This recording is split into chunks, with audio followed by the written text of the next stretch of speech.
I locked myself out of the car.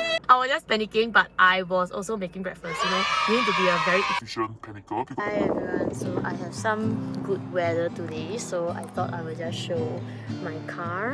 And I'm now at Blue Mountains, and the wind is very strong, but there's some sunlight coming in if you can see. And I'm just gonna show you guys my car. So this is where I got the cars from. I still recommend them. And actually there was a cover for this tire, but it has fell off and now it's here. But I'm just gonna show this very old car which I like, and this is the fridge. So okay, so like the door keeps falling on me, especially when there's a slope. So actually I'm parked on the slope. Okay, so there's supposed to be this thing, but it doesn't work that well as expected from an old car. Don't fall on me! So this is my fridge, and inside are my... Okay, never mind, you don't need to know. Okay, well I eat. I don't need to take everything out of my fridge and move it to like the hostel's fridge, you know. Let me just show you guys.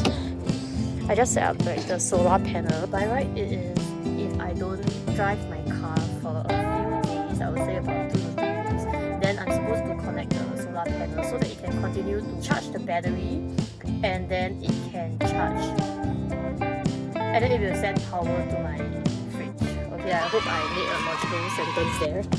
And mostly yesterday I was not feeling very well, but okay, so okay, forget the mess. You don't see anything. You don't see this also. Okay, so this is the battery. Okay, I just plugged this in for charging. This is connected to my solar panel. I'm actually still asking the guy from Backpackers Cars if this setup is okay, because I'm not very sure if it's collecting enough sunlight. That's the only place. So that's actually the only place where there's sunlight right now, so I don't have a choice. And actually at the front here, you can actually see how much, this 12.4, right? It is actually how much electricity is left. So I think if it's less than 11 something, then you will need to start your car to charge it or connect your solar panel. How do I know whether it's charging? Honestly, I have no idea whether it's charging. I'm just hoping it works. And like there's an on-off switch for this thing. So let me show you my car. Here it is. That is me, obviously. And, yeah, it's really old. It's very, very dirty, but I like it. I think it's nice. And also the first thing that I got before I came is this magnetic phone holder for the car. And I was panicking so much because this part wouldn't stick at the start, and somehow like after moving it around and stuff, it suddenly it could stick, you know. God bless me. And yep, so that is the thing. And also I forgot about this cup. It's very, very dirty. So the tires, according to them, they have just changed it, but I don't know, I think we are parking at the slope, and I'm a little bit worried that this one, can you see that it's a little bit like bumping out? Let me show you. It's a little like coming out, right? I'm a little bit worried, but I just checked the tires. So in Australia there are a lot of potholes and the roads are very uneven. And also I changed the wipers, the rubbers, before I started to drive, because like they were making like you know, that kind of sound. So you know, like, you know, you have to replace them. And I'm just gonna push this back a little bit.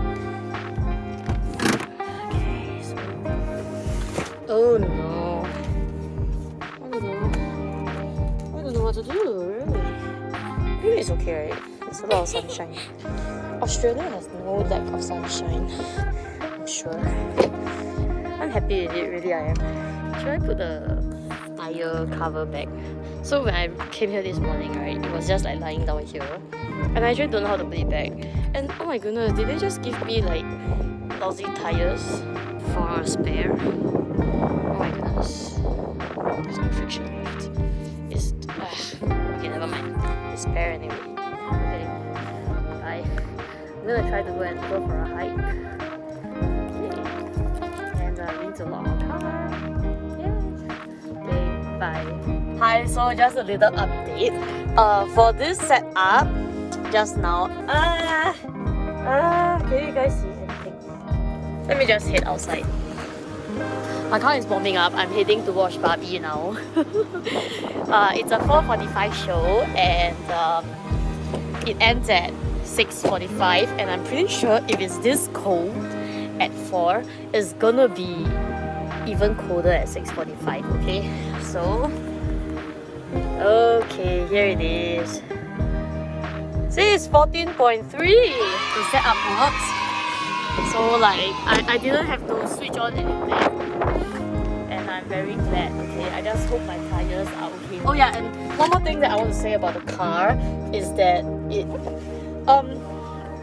the washer fluid for the wipers are I think it has a hole somewhere, and like I can keep filling and it just never gets full. And then there was this one day I was just filling for a very long time, and then I realized there's water coming out from the bottom, you know. So I was like, oh my god, there's a hole somewhere. But every time I use the washer fluid for my wiper, there's water. So I think like, okay, so this whole thing is the tube, the bottle, the container. So I assume like the container is like this like thing. Okay, at least that's what I see. Okay, and then maybe there's a hole like in the middle, but it can still hold water at the bottom. That makes sense, right? So like I can't fill it all the way to the top, it will never get full. But somewhere there is just leaking out. So like I'm not sure if this is something that I should be getting back to backpacker cars, but basically they also didn't reply me for that. They only replied me for tire pressure. Yeah, that's all.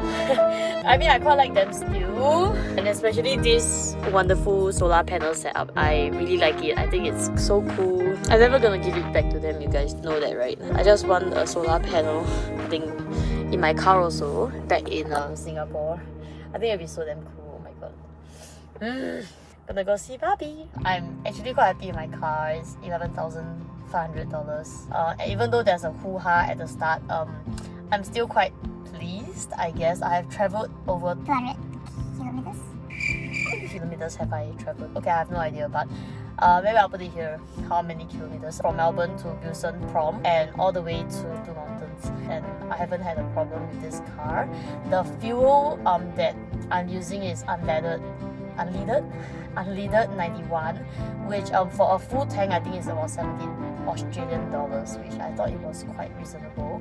Hi everyone, so I'm actually rushing to go to Surf Camp Australia right now. I woke up so early and I locked myself out of the car. I left my key on my fridge and then the door slammed, and that was it. Because it was 7:30 in the morning, I was just frantically calling like anyone. And you know what's the most hilarious thing? Is that I actually bought roadside assistance. And so why didn't I call my roadside assistance? The reason is because the contact information, and I don't even know the name, is all on the key. See, it's here. So the information is all here, okay? And the documents for the car are all in the car. So I actually don't know what's the name of my roadside assistance. Big mistake. And also it's on my key. So I have no one to call, and it was 7:30 in the morning. Like no one was awake. I tried calling my car company, and I think they were still sleeping, and basically they didn't get back to me until I think like 8:15, I think. So I just spent like 45 minutes calling another roadside assistance, like the first one that I managed to find on Google. And I was just panicking, but I was also making breakfast. You know, you need to be a very efficient panicker, because I actually factored in time to not panic but to make breakfast. And I'm just so glad that everything worked out, even though they still charged me quite a lot of money. Basically I spent $150 on roadside assistance, and then they quoted me another $150 just to open the door. But because I am a member with them, they said that I just have to pay in excess of $70, so that would be $80. So I actually spent $80 just to open this lock. And I also come to realize that you should never leave anything valuable in your car, especially like old model cars like this.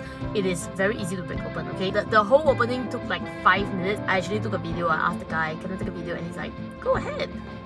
Oh my goodness.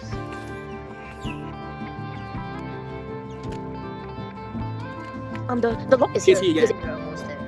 Yes! Okay, thank you. So that was my morning, and now it's like 10:15 a.m. I was actually supposed to reach Surf Camp Australia at 11:30 a.m.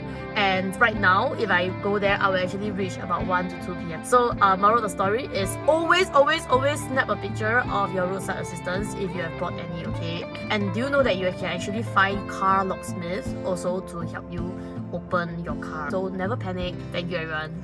Thank you for listening to my story, and thank you to the nice guy who tried to help me open this. He actually tried, but he couldn't reach the like this part. I've actually given Surfcam a call and they told me that it would be good if I can reach before 2 p.m. and I should better go now. Okay, bye! If you like this video, remember to like, especially if you are going for a working holiday. If you have questions, you definitely can drop them in the comments below and I will try my best to answer. And if you like me, yeah, you can definitely subscribe to this channel, okay? Yep. I'm gonna go watch my Barbie now and then maybe another day I'll watch Oppenheimer. Okay, see you in the next video. Bye!